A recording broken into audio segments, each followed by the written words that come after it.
On the morning of January 19, 2007, a woman named Janice Remisiewicz walked through the small home she shared with her boyfriend in Hudson, Florida, a quiet Gulf Coast town where people often go to disappear. That morning, around 10, she found Scott Charles Bigelow. The body of the man the wrestling world knew as Bam Bam Bigelow was there, but he was gone. He had passed away sometime during the night at just 45 years old. There were no cameras, no roaring crowds, and no flames across a giant screen. Just silence inside a small house and a woman screaming for help that came too late. This is the story of Bam Bam Bigelow's final hours. But to understand those last moments, you have to look at the long and painful road that brought him there. Scott Charles Bigelow was born on September 1st, 1961, in Mount Laurel Township, New Jersey. From the very start, he was different. Not just big. Lots of kids are big. Bigelow was big the way a natural disaster is big. The kind of big that made people stop and stare. The kind of big that came with a gravitational pull all its own. By the time he was a teenager, he was already the kind of person who changed the energy of a room just by walking into it. But size alone does not make a legend. What made Bigelow special, what separated him from every other oversized human being who ever laced up a pair of boots, was what he could do with that size. He could do cartwheels. He could do backflips. He could launch himself off the top rope and execute a moonsault that would have been impressive from a cruiserweight, let alone a man who tipped the scales at nearly 400 pounds. He moved like a man half his size, and he hit like a man twice it. Before he ever stepped into a wrestling ring, Bigelow had already lived a life that most people would not believe.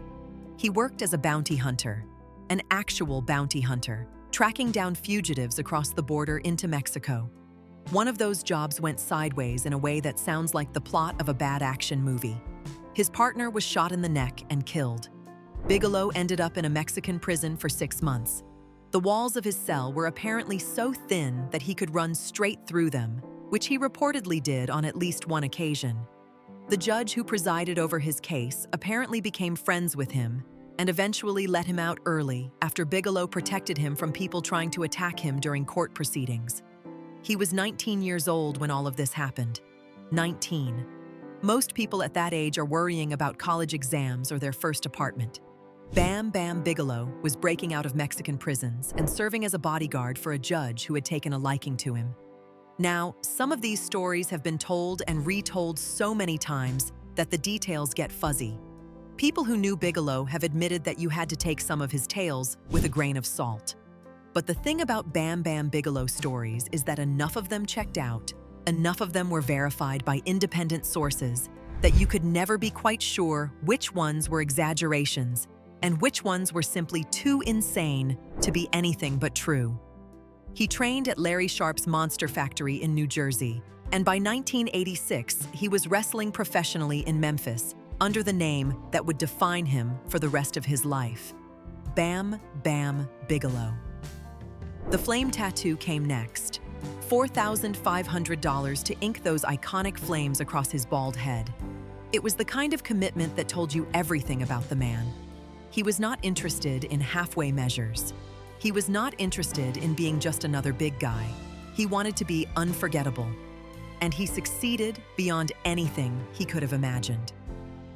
The World Wrestling Federation came calling in 1987. Vince McMahon saw what everyone else saw: a once-in-a-generation talent. A man who could be a monster heel or a beloved babyface. A man who could main event arenas around the world. The angle they ran for his debut was called the Battle for Bam Bam, with every heel manager in the company fighting over who would represent him. That is how valuable he was perceived to be from day one. They put him on Hulk Hogan's Survivor Series team for the very first Survivor Series ever. He lasted longer in the match than Hogan himself. For a rookie, that was an almost unheard of level of trust and investment. But the wrestling business has a way of building people up and tearing them down in equal measure. Bigelow's rapid rise to the top rubbed some of the veterans the wrong way. There was jealousy. There was resentment.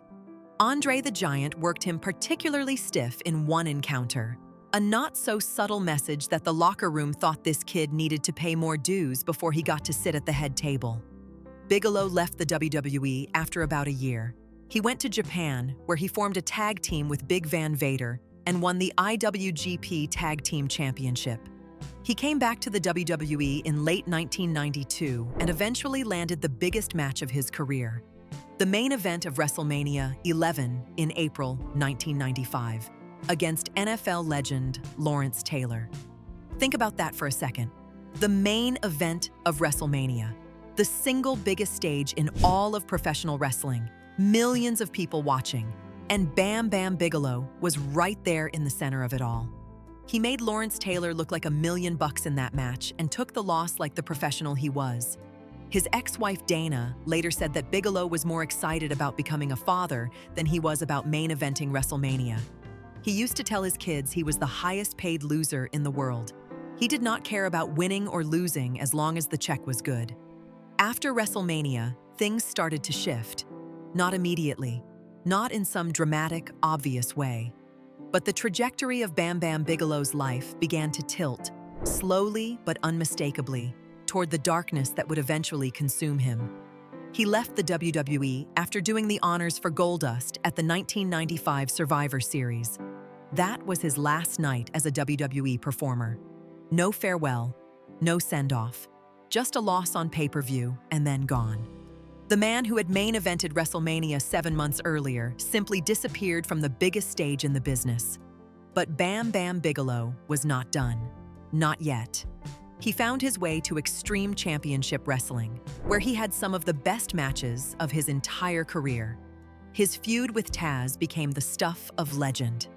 The moment when both men crashed through the ring in Asbury Park, New Jersey, Bigelow's adopted hometown, is still one of the most replayed moments in ECW history. He won the ECW World Heavyweight Championship in late 1997 and went on to capture the ECW Television Championship from Taz at Living Dangerously in March 1998, which is when that iconic ring collapse happened. In many ways, ECW was where Bam Bam Bigelow truly found himself as a performer. But ECW was also where the wheels started to come off. The hardcore style of wrestling took an enormous toll on his already battered body. Years of launching himself off the top rope, years of absorbing chair shots and table bumps and falls that would have crippled lesser men, had left him in constant, grinding pain. And unlike the WWE, where there was at least some pretense of protecting performers from the worst of their own impulses, ECW celebrated destruction. The fans wanted carnage and the wrestlers delivered it. Night after night, town after town, until their bodies had nothing left to give. Taz, who knew Bigelow as well as anyone during those years, later said that Bam Bam hit it well. He was always professional in the ring, always showed up ready to work. But beneath the surface, the damage was accumulating at a rate that no human body could sustain. After ECW, Bigelow moved to World Championship Wrestling. DDP, Diamond Dallas Page, was the one who helped get him through the door. The two became tag team partners and won the WCW World Tag Team Championship together as part of a group called the Jersey Triad, which also included Chris Kanyon. For a while, things looked like they might stabilize. Bigelow was earning good money again. He was on national television again. He was relevant again. But the addiction followed him. It always followed him. DDP would later say that he did not think Bigelow was ever under the influence while he was in the ring, but away from the ring was a different story. Guys forgot how many pills they had taken. DDP explained, 5 pills do not help, so you take 7. 7 do not help, so you take 10. And before you know it, you are taking a dose that would kill a normal person. And you do not even notice because your tolerance has built up so high that you need that much just to feel normal. WCW eventually decided that Bigelow had become a liability. He was missing shows. His reliability was eroding, so they paid him his full contract to stay home. $400,000 a year to sit in his house and do nothing. When WCW was purchased by the WWE in March 2001, Bigelow made what seemed like a smart decision at the time. He chose to sit out the remainder of his guaranteed contract rather than join the invasion angle.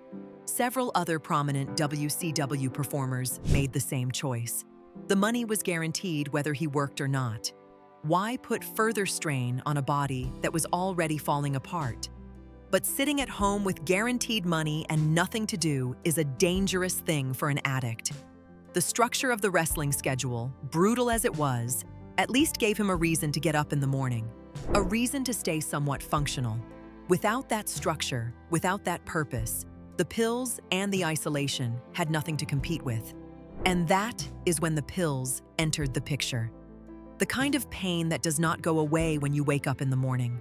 The kind that follows you into the shower, into your car, into your bed at night. The kind that whispers to you at 3 in the morning that there is only one way to make it stop. Bigelow suffered from a long-term addiction to OxyContin. By his own admission, it was a problem that shadowed him for the majority of his career. His ex-wife, Dana, would later reveal that there were doctors, actual licensed physicians, who would write him prescriptions for essentially anything he wanted in exchange for autographs or tickets to shows. Think about that. Medical professionals who took an oath to do no harm, enabling and fueling an addiction that would ultimately help kill a man, all for the price of a front-row seat and a signed photo. The pain pills led to other problems, behavioral issues, missed shows, a growing reputation for being unreliable. His son would later estimate that at the height of his addiction, every single day, just to function, just to get through the morning without feeling like his spine was going to collapse. And then, on July 4th, 2000, something happened that should have changed everything. Something that revealed the true character of Bam Bam Bigelow in a way that no wrestling match ever could. Bigelow was driving home from a trip to Japan in the early hours of the morning when he noticed a house on fire on his block in Wayside, New Jersey. Children were inside, 3 of them, trapped.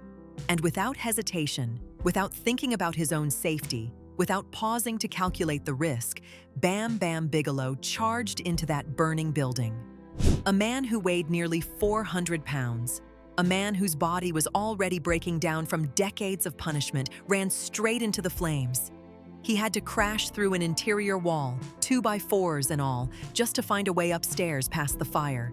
He got the kids out, all 3 of them, alive. But the price was devastating. Second-degree burns across 40% of his body, weeks in the hospital, agonizing recovery. He later reflected on the irony with a dark kind of humor, saying it was really something that a guy who wore flames almost his whole career and had his head tattooed with fire could be burned that badly and not have scars. But there were scars. They just were not the kind you could see. The burns added another layer of pain to a body that was already drowning in it. And the pain demanded more medication. And the medication demanded more of him. And the cycle continued, spinning faster and faster, pulling him further and further from everything he loved. His marriage to Dana ended. She had given him an ultimatum: get clean or get out. Bigelow did not think he had a problem. Addicts rarely do. The pills were not a problem, they were the solution. The solution to the back pain, the solution to the knee pain, the solution to the fact that every morning felt like waking up inside a body that had been hit by a truck. Without the pills, the pain was unbearable. With the pills, he could function. And if functioning required a few more pills each month than it had the month before, well, that was just the cost of living a life that had been spent throwing himself off the top rope for the entertainment of strangers. Dana could not watch it anymore. The marriage dissolved. He lost everything in the divorce: the cars, the trucks, the motorcycles, the house. Everything he had earned during the years when he was making between $750,000 and $1.2 million a year, gone. He fell behind on child support. He stopped seeing his children. His daughter Richie, his youngest, was only 2 or 3 years old the last time she saw her father. She remembered being in the car with him, watching his head drop forward while he was driving, the way it does when someone is nodding off from opiates. She told him she needed to go to the bathroom to wake him up. When they pulled into a diner, a man opened her car door and put her in the back of a gray car. She watched through the window as police led her father away in handcuffs. Her mother came and picked her up and told her gently that she probably was not going to see Daddy anymore because he needed help. That was the last time Richie Bigelow saw her father alive. After the divorce, Bigelow moved to Florida. He tried to start over. He opened a deli in Hamlin, Pennsylvania, that sold a 2-pound sandwich he called the Beast Burger. It failed. Like so many ventures launched by former wrestlers trading on a name that was already fading from public memory, the restaurant could not sustain itself. The novelty of eating a hamburger sold by a guy who used to be on television wore off quickly, and the business closed its doors. He relocated to a private community in Lake Ariel, Pennsylvania, and then drifted to Florida, where even his close friend Shane Douglas lost track of him. Bigelow had effectively vanished from the wrestling world and from his own family. He was a ghost, haunting his own life, moving from place to place, burning through whatever money remained, and sinking deeper into the addictions that had stolen everything from him. In 2004, the troubles continued to pile up. He was charged with endangering the welfare of a child through reckless driving after an incident he attributed to a seizure. The charges were dropped 2 months later. That same year, he was convicted of marijuana possession. He announced he would no longer take major bumps or chair shots in the ring because he was afraid of making his health problems worse. Then came October 2nd, 2005, a night that nearly ended everything more than a year before it actually did. Bigelow was riding his Harley-Davidson on State Road 50 in Hernando County, Florida. His girlfriend Janice was on the back. Neither of them was wearing a helmet. The motorcycle was traveling between 80 and 90 miles per hour when it crashed. Bigelow walked away with a broken nose and some cuts. Janice was not so lucky. She was declared to be in critical condition. A spokesman for the Florida Highway Patrol stated publicly that if Janice died, it would become a homicide investigation, and Bigelow would likely face charges. He was charged with driving under the influence with serious bodily injury, driving under the influence, driving without a motorcycle license, and driving with a suspended New Jersey license. That case was still unresolved when he died. Janice survived. She made a full recovery, and remarkably, she stayed with Bigelow. She was still with him on the morning she found him dead in their Hudson home. By the end of 2006, Bam Bam Bigelow was a man living on borrowed time, and he may not have even known it. Or maybe he did. Maybe that is the worst part of all. He was receiving Social Security disability benefits. The man who once headlined WrestleMania, who once drew 6-figure paychecks every month, was surviving on government assistance. He was suffering from atherosclerosis, a hardening of the arteries that was slowly choking off the blood supply to his heart. He had diabetes. He had a persistent infection that would not go away. His back had been operated on so many times that he had literally lost 2 inches of height. He was 45 years old, and his body had the mileage of a man twice that age. He was still wrestling, though, sporadically, on the independent circuit, far from the cameras of national television, in front of crowds that numbered in the hundreds rather than the thousands. His last match took place in late October or early November of 2006, roughly 10 weeks before his death, for a small Florida promotion called American Combat Wrestling. He teamed with Ralph Mosca as a tag team called the Syndicate, and they won the ACW Tag Team Championship. It was a far cry from WrestleMania, but it was work.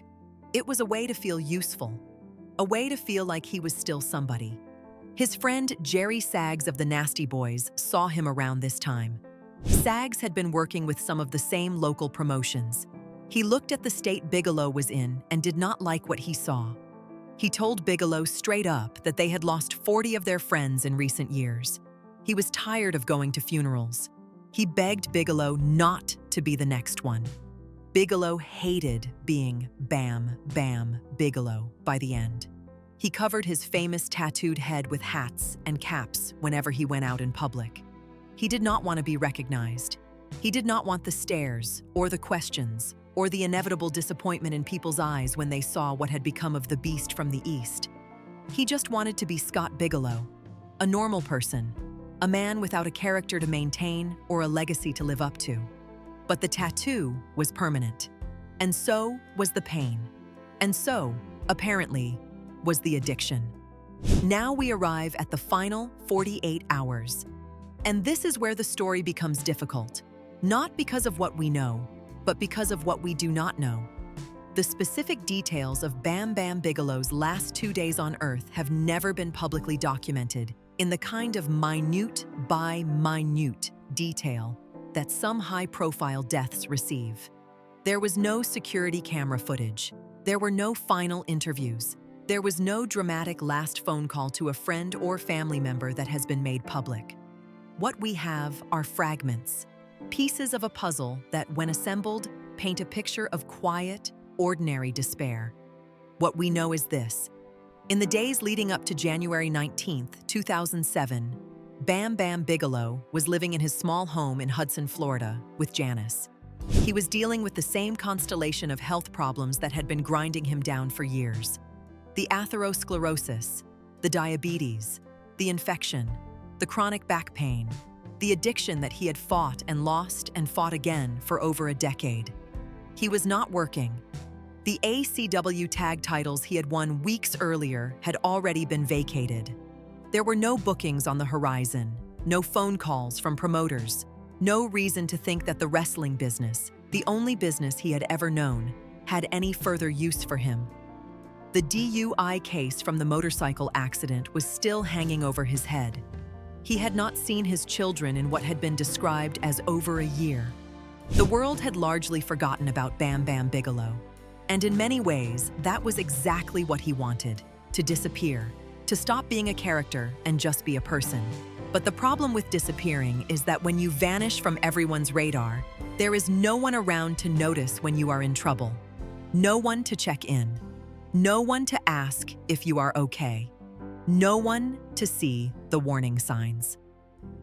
The night of January 18th, 2007, the last night of Bam Bam Bigelow's life. We do not know exactly what he did. We do not know if he watched television. We do not know if he made phone calls. We do not know if he sat alone in his living room staring at the walls, or if he talked to Janice about their plans for the weekend. We do not know if he thought about his children, about Richie, who had not seen him since she was a toddler, about Shane and Scott, who were growing up without their father. What we know is that at some point during the night or early morning hours of January 19th, the combination of substances in his system reached a tipping point. The cocaine, the benzodiazepines, the anti-anxiety medication that was supposed to help him cope with a life that had become unmanageable. These drugs, combined with the atherosclerotic cardiovascular disease that had been silently narrowing his blood vessels for years, created a perfect storm inside his body. There would have been no dramatic moment, no clutching of the chest, no cry for help. Toxicological death from a drug interaction combined with cardiovascular disease is usually quiet. The heart, already compromised, simply gives up under the additional strain. Breathing slows and then stops. The brain, starved of oxygen, shuts down. It happens in the dark, in the silence, while the rest of the world is sleeping. And that is how Bam Bam Bigelow died. Not in the ring, which is where part of him probably always expected it would happen. Not in some blaze of glory that matched the flames on his head. He died in his sleep, in a small house in Hudson, Florida, from a combination of drugs and a heart that had been slowly failing for years. Janice found him the next morning, around 10 o'clock. The house was quiet. The television may have been on. The lights may have been off. We do not know. All we know is that when she reached him, he was already gone. His skin was cold. His chest was still. Whatever had happened during the night had happened silently, without struggle, without any sound loud enough to wake the woman sleeping beside him. She called the authorities. The Pasco County Sheriff's Office responded. They found no signs of foul play. The The body was transported to the Pasco Pinellas Medical Examiner's office for an autopsy. The results, when they came back weeks later, told the clinical version of a story that everyone in the wrestling business already knew.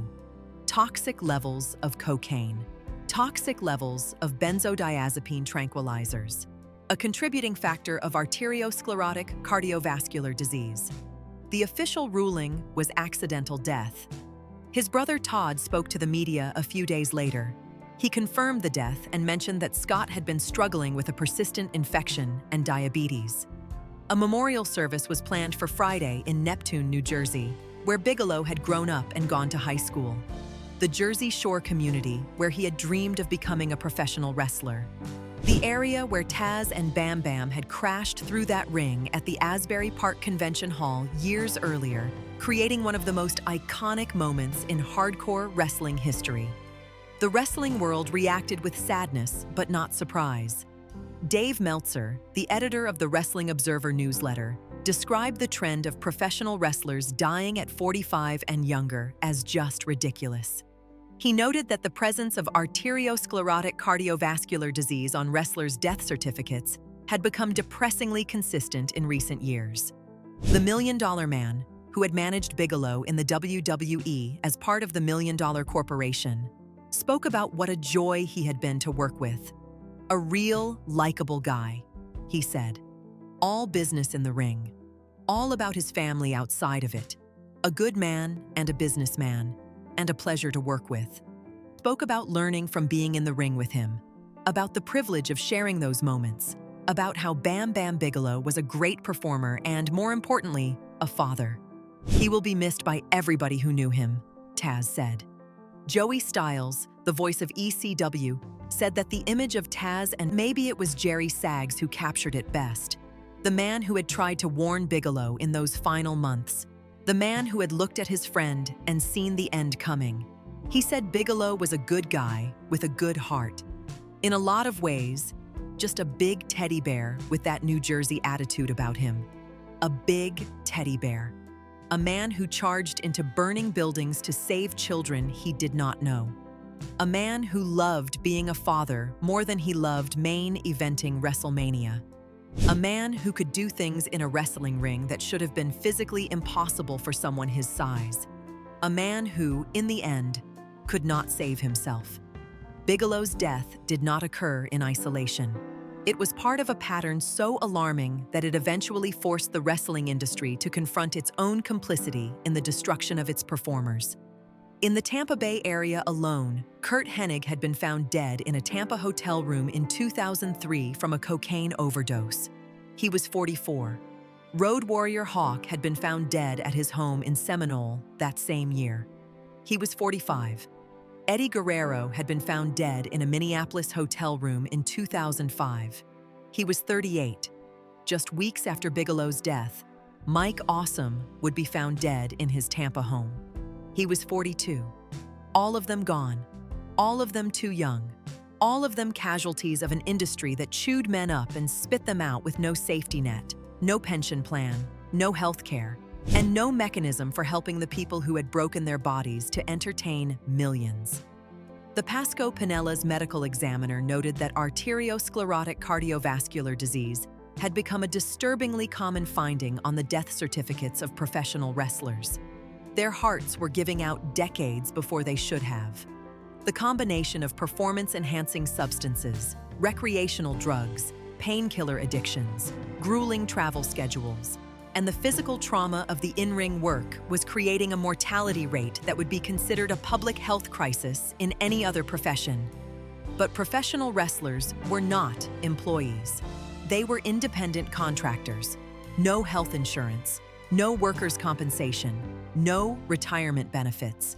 When the lights went out and the crowd went home and the body finally gave up, they were on their own. And Bam Bam Bigelow was about as on his own as a man could be.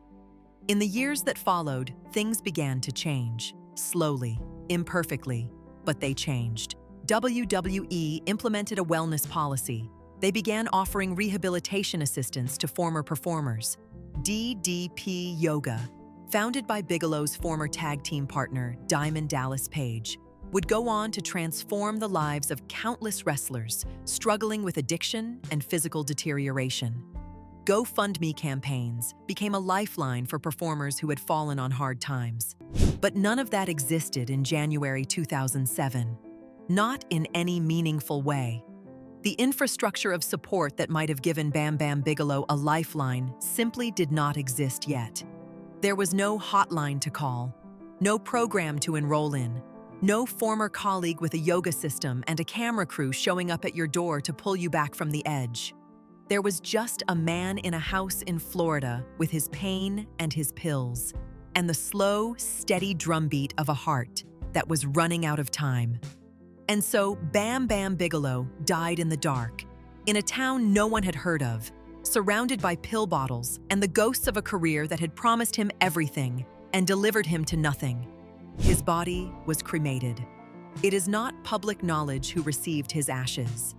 The Dark Side of the Ring episode dedicated to Bigelow, which aired in July 2023, brought his story back into the public consciousness in a way that was both heartbreaking and necessary. His daughter Ricci, now an adult, spoke for the first time about what it was like to grow up without her father. She had written a paper about that last car ride, about watching him be led away in handcuffs, about the moment her mother told her she would not see him again. She read that paper the night before the interview. The emotion was still raw after all those years. His ex-wife, Dana, refused to bury the man despite everything. She spoke of his love for his children, his excitement at becoming a father, the way he wanted to be a dad more than anything else in the world, the way the wrestling business and the addictions it fostered stole that from him. And that is perhaps the cruelest irony of Bam Bam Bigelow's life. The thing he wanted most, the thing that made him happiest, was being a father. And the thing that took that away from him was the career that was supposed to provide for his family. The same career that broke his body and introduced him to the pills that would numb the pain. The same pills that would fuel the addictions, that would destroy his marriage. The same destroyed marriage that would separate him from the children he loved more than any championship or WrestleMania main event. It is a cycle as old as professional wrestling itself, and Bam Bam Bigelow was far from the last man to be consumed by it. But he might be one of the most tragic. Because when you look at the full picture of who this man was, what he was capable of, what he could have been, and what he became, the distance between the peak and the valley is almost unbearable to contemplate. At his best, Bam Bam Bigelow was one of the most extraordinary physical specimens the wrestling business has ever produced. Bret Hart called him possibly the best working big man in the business. A former WWE writer described him as the most natural, agile, and physically remarkable big man of the past quarter century. He could do things that made you question the laws of physics. A 400-pound man executing a moonsault off the top rope. A 400-pound man doing cartwheels in the ring. A 400-pound man moving with the grace and speed of someone half his weight.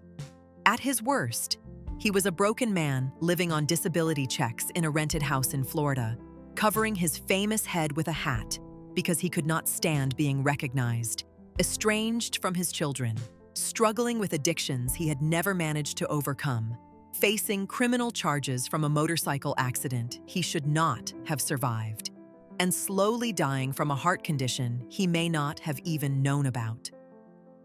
The final 48 hours were not a dramatic descent.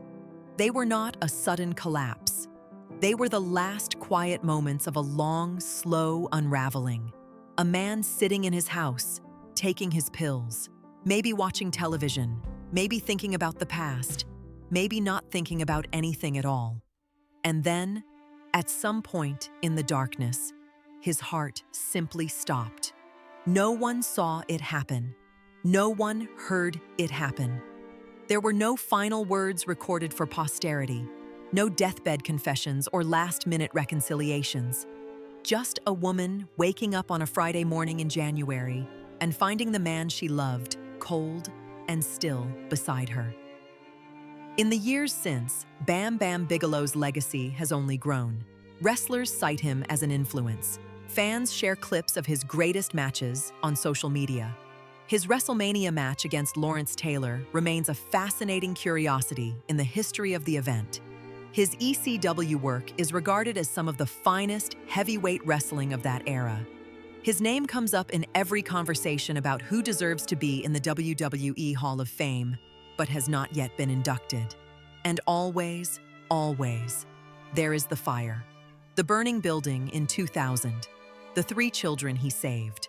The 40% of his body that was scorched because he did not hesitate, did not calculate the risk, did not think about himself for even a single second before charging into the flames. That is the moment that defines Bam Bam Bigelow. Not the drug overdose, not the broken marriage, not the DUI charges or the disability checks, or the forgotten house in Hudson, Florida. The fire, the children, the selflessness of a man who, despite everything he had been through, despite every mistake he had made, and every pill he had swallowed, still had enough goodness in him to risk his life for strangers. There is something in that act that tells you everything you need to know about the gap between who Bam Bam Bigelow was, at his core, and what the wrestling business and its accompanying demons turned him into. The man who ran into that fire without thinking was the real Scott Bigelow. The man who overdosed in Hudson, Florida, was the version the industry created. And the tragedy is that the real man never fully disappeared. He was always in there, buried under the pain and the pills and the isolation. He just could never find his way back to the surface for long enough to save himself the way he saved those 3 kids. They named him after a character from the Flintstones. He tattooed flames across his skull. He weighed 400 pounds and could fly. He main evented WrestleMania. He won world championships. He ran into burning buildings to save kids. He made grown men cry with his kindness and his talent, and eventually, with the waste of it all. Bam Bam Bigelow died on January 19, 2007. He was 45 years old. The official cause was an accidental drug overdose compounded by cardiovascular disease. The unofficial cause was a lifetime of pain, a system that exploited the people who built it, and an industry that was only just beginning to understand the cost of what it demanded from the men and women who gave it everything. In the end, the flames caught up with him. Not the ones tattooed on his head, not the ones he ran through to save those children, but the slower, quieter flames, the ones that burn from the inside, the ones that no amount of agility or strength or sheer physical will can outrun. The beast from the east is gone, but the fire, in every sense of the word, still burns. Every time a big man launches himself off the top rope, every time a 400-pound athlete does something that should not be possible, every time a wrestler's family is left to pick up the pieces after the business has taken everything it wanted, the shadow of Bam Bam Bigelow falls across the ring. He was the best. He was the most tragic. And we should never, ever forget him. Like and subscribe for more hard-hitting wrestling documentaries. Until next time.